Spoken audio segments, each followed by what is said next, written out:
What the minority did have time to do was to write me a letter urging me not to pursue having Barbara Bosserman come here and answer our questions. You had time for that, but you didn't have time to find someone to come testify? Recognize the gentleman from South Carolina. Thank you, Mr. Chairman. I'm a lot more interested in having a balanced investigation than I am a balanced hearing. And in that light, Ms. Eckelbrett, did you hear the President say there was not a smidgen of corruption? I've heard that he said that, yes, sir. Ms. Garrison, did you hear the President say there was not a smidgen of corruption? And let me just translate that, because smidgen's not a legal term. I assume he meant scintilla, and I assume he meant criminality instead of corruption. How was he able to make that conclusion? Neither of you have been interviewed by the Bureau, have you? No, sir. And according to Mr. Sekulow, of his 41 clients, 3 have been interviewed, or 3 were asked to be interviewed. Right. Not interviewed yet. Okay. 0 of 41 have actually been interviewed. Correct. All right. So the President says there's not a smidgen of criminality or corruption. Do either of you remember seeing a witness named Lois Lerner sitting at the very table y'all are sitting at? Do you remember her invoking her Fifth Amendment privilege, the same privilege that she targeted some of your groups for trying to educate people about? Some of your groups just want to simply educate people about the Constitution, the one that she availed herself of the very second she was exposed to criminal investigation.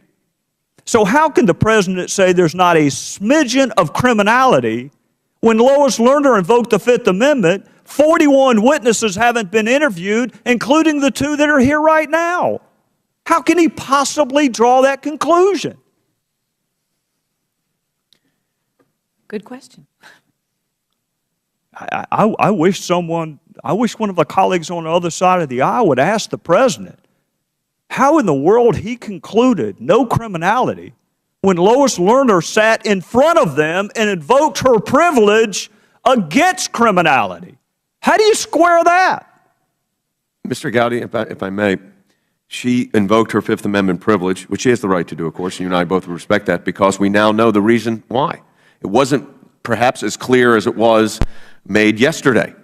She invoked her Fifth Amendment privilege because she knew, after she made a false statement in a planted question at an ABA meeting, she knew that, in fact, there was her words and her emails, off-plan drafting of rules targeting conservative groups. She also said at a Duke Law Forum that people are asking us what we can do, and she said, I can't do anything until I see the 990s, the tax returns that are filed. That was all going on while she was redrafting the rules with the highest level of the Chief Counsel's office. Mr. Cartwright. Mr. Sekulow, yes, I want to say this.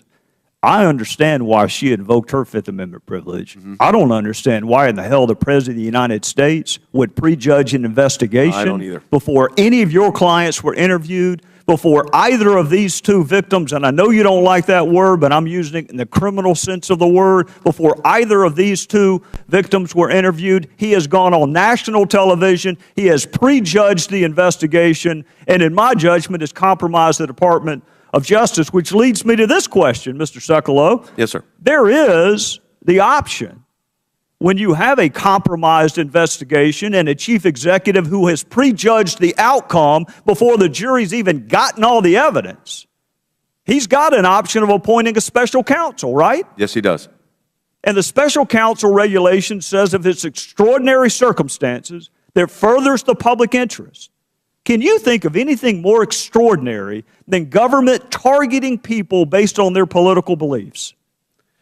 No, I agree with you 100%.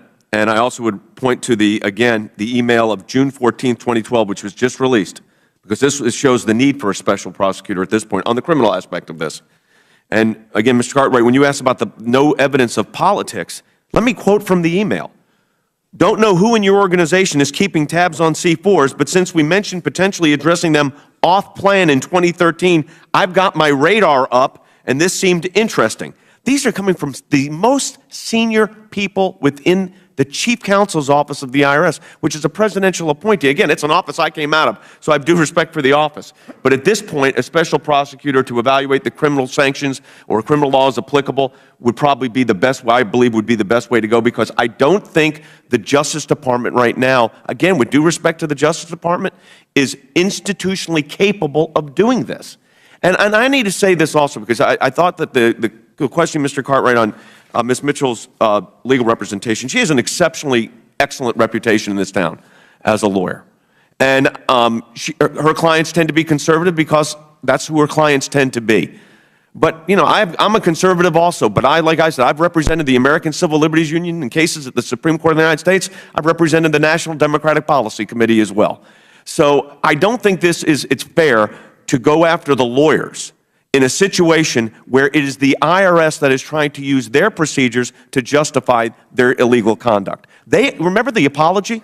They offered the apology. You know what? The apology is not accepted.